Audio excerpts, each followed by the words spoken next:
আল্লাহর নবী সাল্লাল্লাহু আলাইহি ওয়াসাল্লাম বলেছেন, ইমরাতুন ফাহিশা, একটা বেশ্যা নারী, বেশ্যা মানে জেনা ব্যভিচার করত, ইজ্জতকে বিক্রি করত, রাস্তাতে হেঁটে চলেছে, গরমের টাইম, গরমের সময় রাস্তাতে হাঁটছেন, পিপাসা লেগে গেছে, তাকে তিরসা লেগেছে। এখন 15-20 বছর থেকে কল হয়েছে, যারা বয়স্কপ্রাপ্ত, যারা বাপজি বয়স আছেন, দেখেন আগে ইন্দারাতে পানি তুলেছে, তুলেননি? ইন্দারাতে পানি তুলেছেন। এখনকার ভাইয়েরা ইন্দারা বুঝে না, যারা এই জমানার যারা মানুষ, ইন্দারা কি জিনিস, কেমন ইন্দারা হয় এরা বুঝবে না।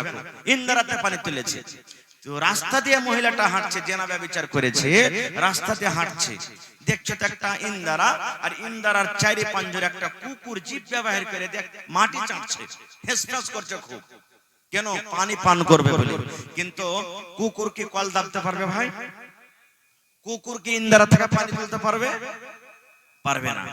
এবারে এই মহিলাটার মধ্যে দয়া হয়ে গেল। কি দয়া? আল্লাহ, আমি একটা মানুষ, আমাকে যখন তিরসা লাগে তখন আমার মনটা কত ছটফট করে আল্লাহ পানির জন্য, আর একটা অবলাধান জানোয়ার, এই কুকুর, একে যে কত তিরসা লেগেছে, পিপাসা লেগেছে, পানি পান করবো বলে ছটফট করছে, আর মাটি চাটছে, কাদা চাটছে না, আমি কুকুরটাকে পানি খাওয়াবো। আর যদি আল্লাহ সেই বাহানাতে আমার গুনাহকে মাফ করে দেয়, জেনা করার গুনাহকে আল্লাহ মাফ করে দেয়, এই নিয়তে এবার পানি তোলার জন্য যদি পাঞ্জরে গেছে ইন্দারার, তো ভাই পানি তোলার জন্য রশিও নাই, ডোলও নেই, কি দিয়ে পানি তুলবে? বিনা রশিতে, বিনা ডোলেতে পানি তোলা হবে না। আল্লাহর রাসূল বলেছেন, ওর শরীরে একটা দোপাট্টা ছিল, ওড়নি, টোনা বুঝেন আপনারা? টোনা, টোনা চকেরা ভুজা খেয়েছেন না?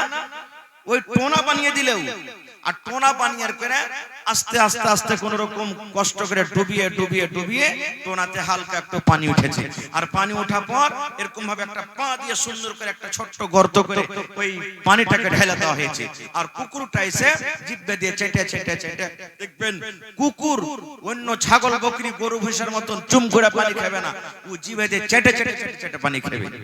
পানি খেয়েছে, পানি খেয়ে যখন তার জীবনটা ঠান্ডা হয়ে গেছে, আল্লাহ রাব্বুল আলামিন বলেন, আল্লাহর নবী বলেন, দুনিয়ার মানুষ রে, একটা জানিয়া মেয়ে ছেলে, বেশ্যা মেয়ে ছেলে, রান্ডি মেয়ে ছেলে কুকুরকে পানি পান করার জন্য আল্লাহ রাব্বুল আলামিন তার জীবনের জেনা ব্যভিচার করা গুনাহকে আল্লাহ মাফ করে তাকে জান্নাতে ঘোষণা করে দিলেন। কুকুরকে পানি পান করার জন্য জান্নাতে ঘোষণা করে দিলেন। এবার আপনাকে বলবো, কুকুর পাক না নাপাক জানোয়ার একটু বলেন তো, জোরে বলেন। বিলের ঝুঁটা খাইতে যায় যাচ্ছে না নাই? জোরে বলেন।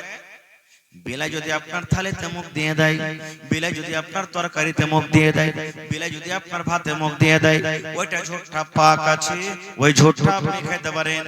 কিন্তু মুসলমান, যদি কুকুরি আপনার ভাতে মুখ দিয়ে দেয়, ভাত খেতে হবে না, সবটি ভাতকে ফেলতে হবে।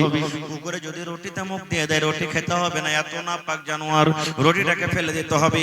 কুকুর যদি আপনার তরকারিতে মুখ দিয়ে দেয়, সালনের হাঁড়িতে মুখ দিয়ে দেয়, গোশতের হাঁড়িতে মুখ দিয়ে দেয়, সমস্ত সালনকে আপনাকে ফেলে দিতে হবে, শুধু ফেলতে হবে না।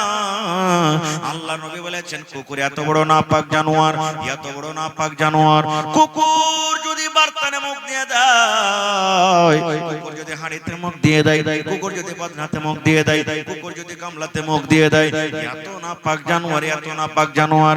আল্লাহ রাসূল বলেছেন, উম্মত রে, যে বার্তানে কুকুর মুখ দিয়েছে, ওই বার্তানটাকে তুমি 7 বার করে তোমাকে ধুতে হবে। এই মায়েরা খালারা মাসলা শুনলেন, 7 বার ধুতে হবে গাম্মা, একবার আপনাকে মাটি দিয়ে ছাই দিয়ে মানতে হবে, আর 6 বার এমনি এমনি ধুতে হবে, 7 বার আপনাকে ধুতে হবে। এত বড় কুকুর নাপাক জানোয়ার, এরকম জানোয়ারকে যদি পানি পান করায় আল্লাহ গুনাহ মাফ করতে পারেন রে বন্ধু, তবে হাফিজে কোরআন আজকে যে সুন্দর করে কত 23 পারা কোরআন তার বুকে লাগা হলো, সুবহানাল্লাহ, তার মাথায় পাগড়ি বাঁধা হলো, লাঠি দেওয়া হলো, আজকে 100 জন হাফিজে কোরআন মাদ্রাসাতে পড়ালেখা করছে শুনতে পেলাম।